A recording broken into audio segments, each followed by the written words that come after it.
Ay, nako, Mommy. Sana nandito kayo kanina. Sayang. Na-miss niyo yung mga eksena kanina. Galit na galit si Lolo kay Jenna.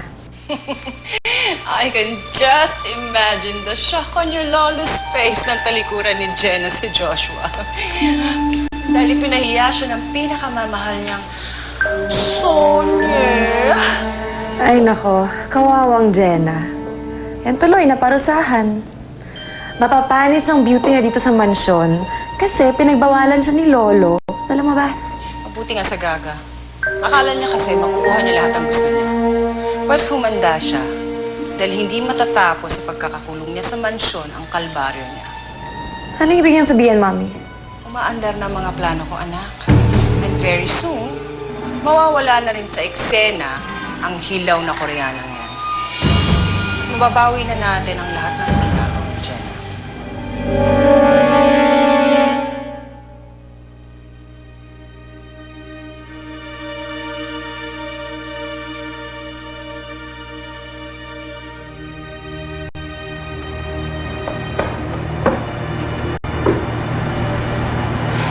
Anak, kumain ka muna. Kanina pa walang laman yung tiyan mo eh. Wala ho akong gana.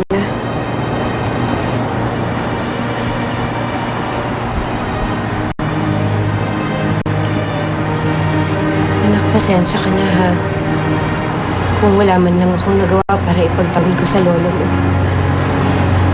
Pero naniniwala naman ako na nahuhupa din ang galit ni Sir Changhi eh. At pag nagkaroon kayo ng pagkakataon na mag-usap, sigurado ako, mauunawaan ka rin niya. Kailan na eh?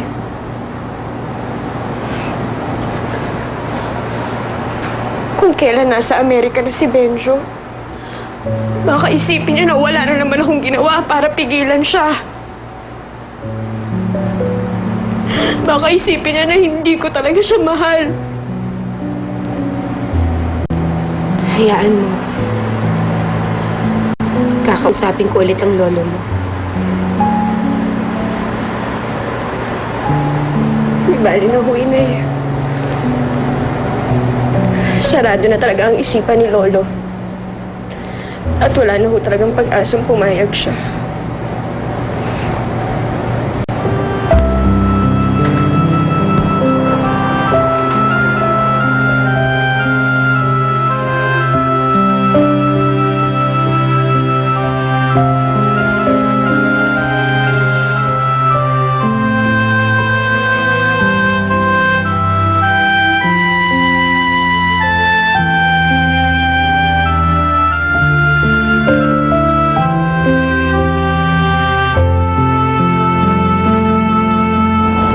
What's wrong?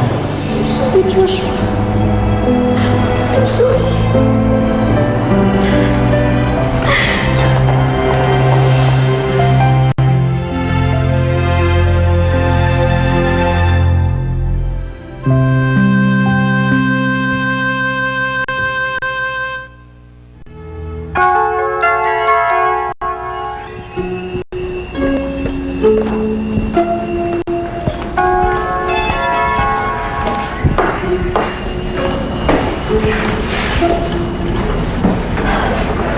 Anong ginagawa mo dito? My friend texted me. Umiinom ka raw dito mag-isa. What's happening to you, Joshua? Ivy, just leave me alone. Kung ako na lang sana pinili mo, edi hindi kita mapahiyain sa sarili mong engagement party. Do you have to rub it in, Ivy? So what? So what if Jenna backed out of our engagement party? Hindi pa rin kita mahal.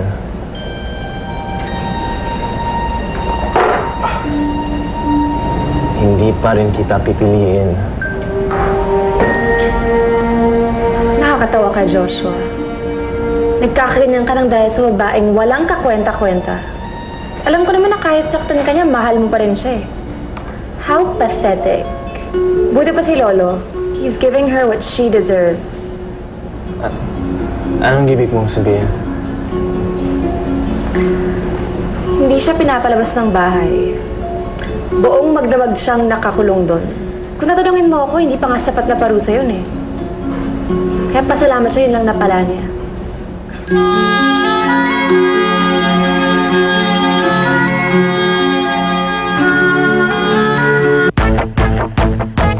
Can you spot the pulpy difference? Minute Maid Pulpy. Love the real pulpy deal with no preservatives added.